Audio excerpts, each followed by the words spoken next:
Thank you, John, so much for sitting down, Of course. talking about Dopesick. Uh, it's really a great series, and I really loved you and Peter's characters. You guys are kind of a dynamic duo, I guess. Yeah, we And had a wonderful time working together, get to know one another. He's a great guy I've always wanted to work with. So it was great to have the opportunity to spend that time. yeah, well, I actually was just going to ask, like, I assume because you guys are on screen so much, how much time did you guys spend off camera? A good amount. We did a lot of hiking together, ate a lot of meals together, threw a lot of frisbee around. We enjoyed it. We enjoyed our time working together a whole bunch. And as actors throughout your career, when you're working on more dramatic material, you tend to try and balance that with more levity off screen. Yeah, So there was definitely a fair amount of levity. yeah. Well, I was just going to actually ask because of the heaviness of this topic of opioids and stuff. I imagine it was much more fun off cameras than it was on. Well, I mean, certainly our storyline allowed for more of that than, say, Betsy's or even Bridget's. Uh, but I think that in general, because of the subject matter and because where we filmed it in Virginia, this is a part of the country that's actually still affected by the opioid crisis and by the sort of the ripple effect that OxyContin created. Um, that we approached the work with a fair amount of solemnity throughout. People in the crew, people in the cast, a lot of us have been personally affected by the opioid crisis. I'm from that part of the country, so I also have this idea that we needed to correct a narrative that had been handed down to us by Purdue Pharma, sort of depicting people in Appalachia as people who are sort of predestined to abuse pills and OxyContin in general. Um, so I think we took it very seriously, perhaps more seriously than your average drama that you would film. Yeah. And you said you guys filmed in Virginia. What parts of Virginia? We were in Richmond, in and around the Richmond area, and the stuff that they did for Phoenix and Betsy's character was filmed out in the mountains, western part of the state. Okay, I was just curious. I went to school in Virginia for a little bit, so Richmond was an area we visited, and it's a beautiful area. But Yeah, it sure is. It's lovely. We did a lot of our hiking around there. Unfortunately, I didn't get to be in the mountains for that portion. It was all Michael and Caitlin's stuff and Maren Ray. But I'm from North Carolina, and I live in Western North Carolina now. So it's a very special part of the country, very close to my heart. yeah, and you had said that the opioid crisis, affected you personally and stuff. How much did you know coming in? I assume you knew more than your average person coming into this role. Yeah, I have not had people in my immediate family who have been heavily addicted to pills. However, I feel that many Americans either are dealing with low grade pill addiction or have people in their families who are dealing with it currently. And that's why I think this television show is so important, because it creates a conversation around this and hopefully builds more empathy into that conversation, which is focused on people who are dealing with pill addiction and with opioid addiction. Um, I have been reading about the opioid crisis since the mid 90s. So it's something that I've been aware of for a long, long time. And I think the danger is that we become so immune to the fact that it's in the paper every day that we actually start to not think it's still a big deal, and it is. Um, when this project, uh, when I became attached to this project, I jumped into Beth Macy's book, Dopesick, which was provided a lot of the source material for the show, um, and was just blown away by the audacity of a pharmaceutical company to sort of malign people who become addicted to, lab produced opium and sort of create this idea that there was something in them that was, going to be a drug abuser from the beginning, as opposed to the reality is the situation, which is when you start prescribing very powerful narcotics to people who are suffering from perhaps not life altering pain, you are setting people up to deal with addiction. Um, was a person in my family very recently who broke her ankle while she was out running the dog, and went to the ER. And when she got home, realized that she had been given a prescription from the ER docs for OxyContin. And because of my connection to this project, she called her general practitioner and was prescribed things that were non-addictive. But that's one person who was connected to a person who was making this TV show.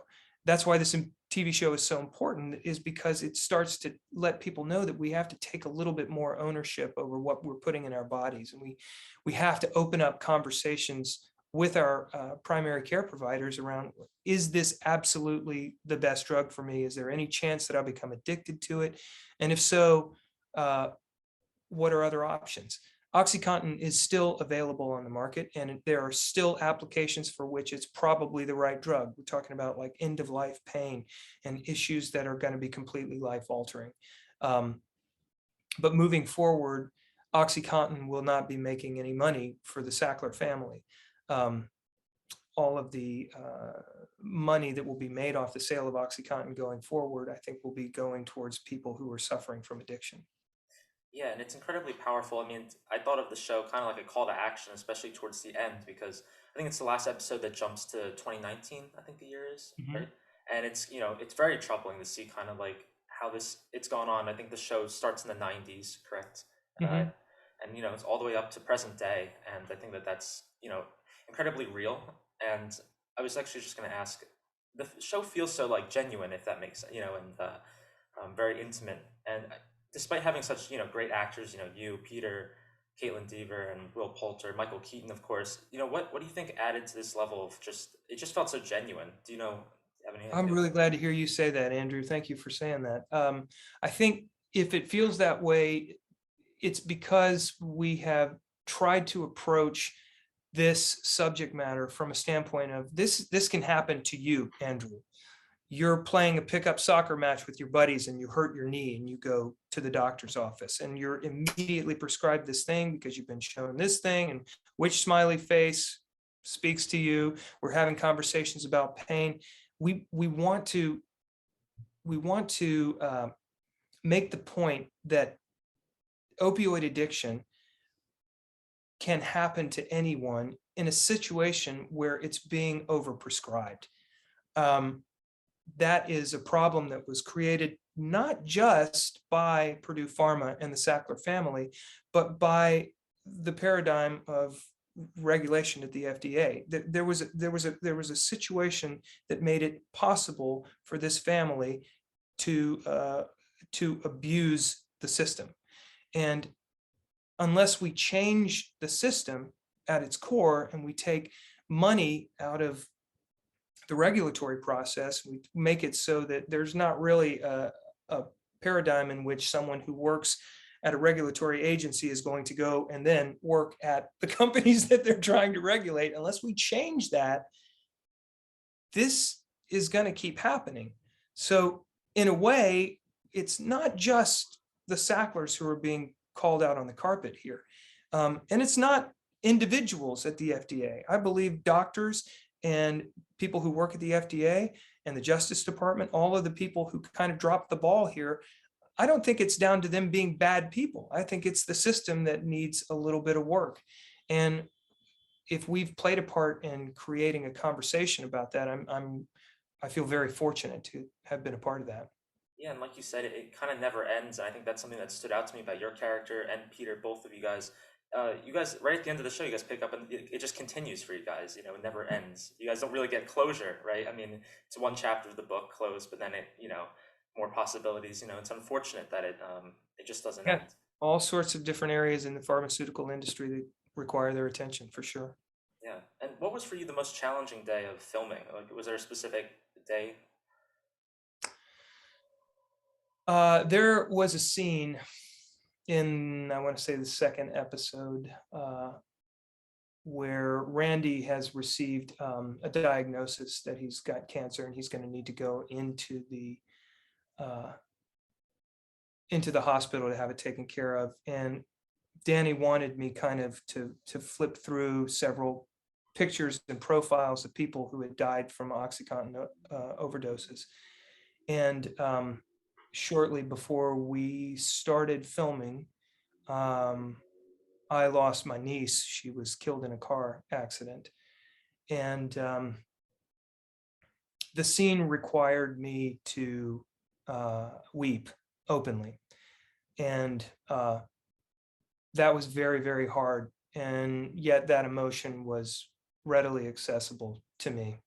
Um, I would flip through these pages and these pictures, and about the third or fourth picture that I would land on was of a young woman, about 21, same age as my niece.